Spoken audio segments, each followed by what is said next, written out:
Hi friends, welcome to Phonics. You should have your paper out page 283, 284. It's got a cute little puppy who spilled over his doggy bowl of food and he's eating it up. And we're still talking about adverbs. Do you guys remember what an adverb does? An adverb is a word that describes a verb. And remember, a verb means action, okay?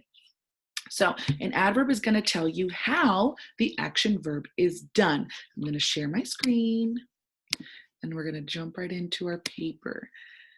So right at the top, it gives you it shows the bone and it says, remember, an adverb is a word that describes a verb. An adverb may tell how the action verb is done. William stopped suddenly. Suddenly, William stopped. Okay, how did he stop? He stopped suddenly. Okay, there's the example there. So read the sentences. We're going to look at the verb and circle the adverb that tells how the verb was done. How did the puppy eat? How did dad paint? How was it the clubhouse painted? How did she answer? How did he put it? Okay, so let's begin. Our new puppy eats sloppily. Oh, and let me give you another reminder of what an adverb, it usually ends in the suffix ly and slowly ly. Okay, that's a big clue. Our new puppy eats sloppily.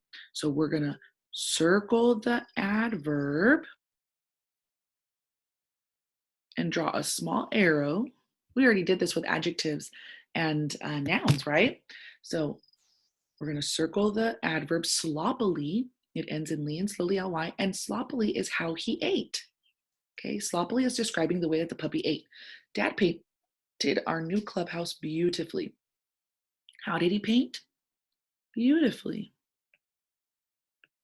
Sometimes it's further away than the word that we're describing, right? Karen answered Mom truthfully. How did Karen answer? Truthfully. Good job. Quickly, the firefighter put out the fire. Well, how did the firefighter put out the fire? He did it quickly. Quickly is describing how he put it out. All right, let's keep going. Many adverbs end with the suffix ly and slowly ly. Hey, we already said that. If a root word ends in y, you change the y to an I before adding ly or ly and slowly ly. Can we handle that? Of course we can.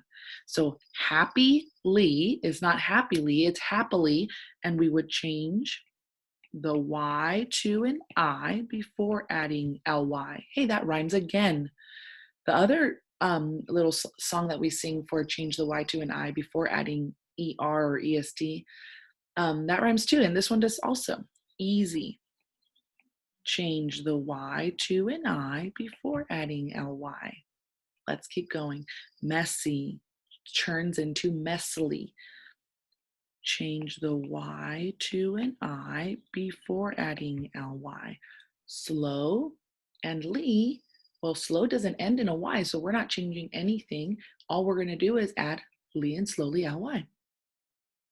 Slow and our suffix, ly and slowly ly. Good job. Think about the question how and write an adverb for each of the verbs. Eat. How did I eat? Or how did you eat? Or how did she eat? If you're anything like me, I eat very quickly. When I'm already done, I look around and my family is just getting started, or they're in the middle of their meal. I'm like, how did I finish so fast? I always eat super fast. I don't know why. So for me, I'm going to write quickly, but maybe you eat very slowly. Maybe you eat very quietly. Maybe you eat very neatly or messily. There's different words that you can use to describe how you eat. So think about the way that you eat and write the word, okay? I'm going to say quickly. All right. Or you can also just write the word that I write. That works too. Snore. Does mom or dad snore in your home? Or maybe you snore? If you can hear, and you probably heard just a second ago, my puppy, my dog, Fudge, she snores all the time. Snores, and it's not quiet. So if you heard it in the video, you're going to agree with me that she snores loudly. Loudly. All right, let's scroll on down to our dictation. Are you ready? All right, I want to remind you really quick about Ian baby Y, that special sound, and Aaron cherry ERR. It may or may not be in your sentence right now. Okay, you got me. Nico, I know you're on to me. All right, mom made yummy cherry jelly. Go ahead and start writing. Mom made yummy cherry jelly. Okay, remember to check your sentence like a teacher from beginning to the end. Mom made yummy cherry jelly.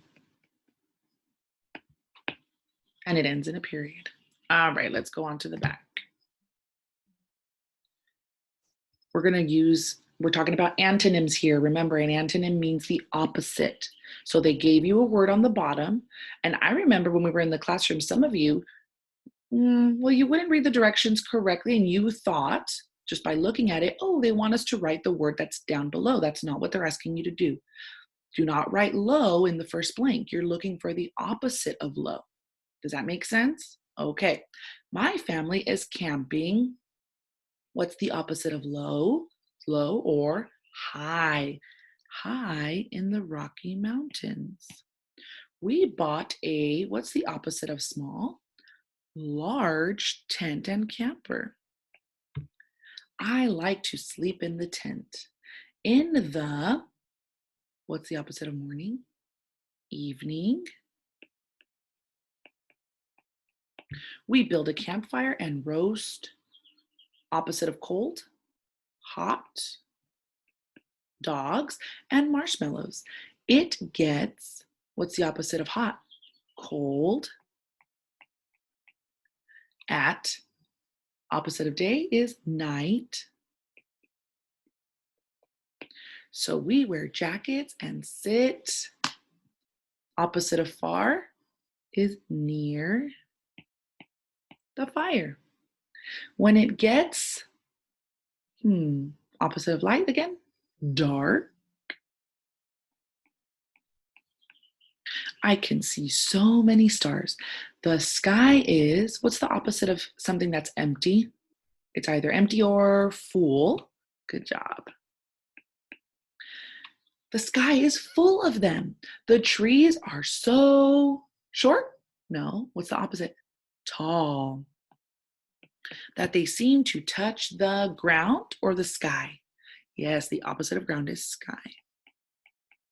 Yesterday, opposite of tiny. Huge or big or large.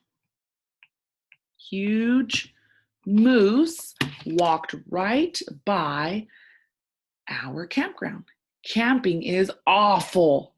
No, camping is great. Good job, friends. Okay, now down on this bottom section, you're going to write, well, we're going to unscramble I'll just read it. Unscramble each kind of sentence and write it on the line. The first word of each sentence has a capital letter. That's easy peasy. We can handle that. Remember the punctuation. So each one of these is going to tell you what kind of punctuation you need. Does that make sense? Okay, perfect. Now, we're looking for the capital. This one is the one that has the capital. So our sentence starts with Rick. Rick pebbles through lake in the. Rick probably threw pebbles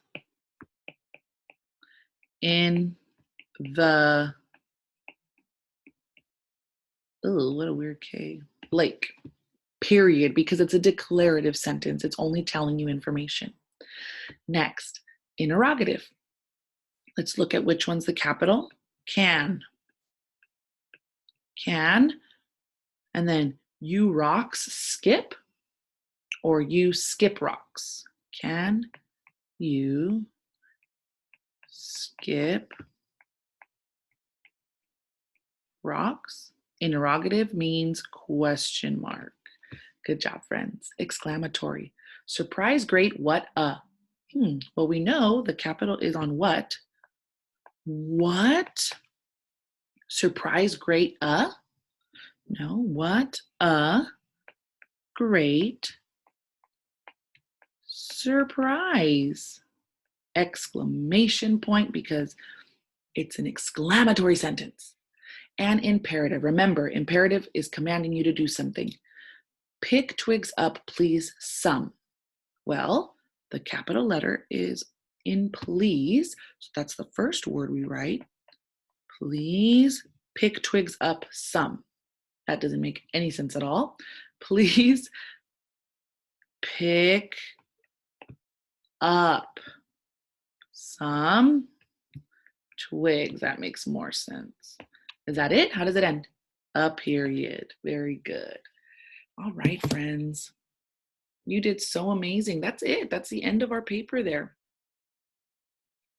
All right. I hope you guys continue to have a good Thursday, and we will talk soon and get ready for tomorrow, our class Zoom party that I love so much. And our class Zoom party tomorrow, I'm going to do a game with you. So I hope everybody can make it to our class Zoom party. It's going to be so much fun. All right. Have an awesome day. Remember, you can always call, text, or reach out to Miss Warner through a message if you need help with anything. Okay. Bye, friends.